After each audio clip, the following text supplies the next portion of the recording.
এই বাংলাদেশের coach Pep Guardiola, আরে না পেপ গার্দিওলা না, এরা তো সব শালা বাংলাদেশের জিদান বলতে হয়।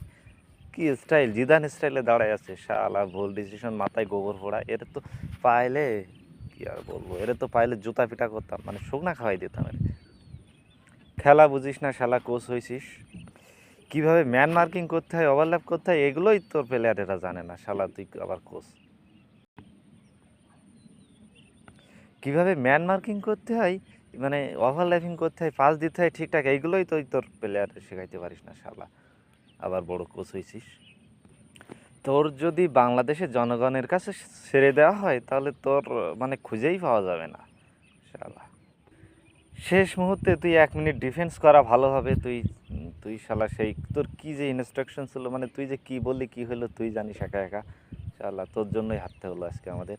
মানে ভালো ভালো প্লেয়ারদের বাইরে বসায় রেখে তুই তোর ফাইম আহমেদ, রাকিব, কি মি সব নামাইছিস, তোর আর কি বলি। আর কি বালের গোলকিপার,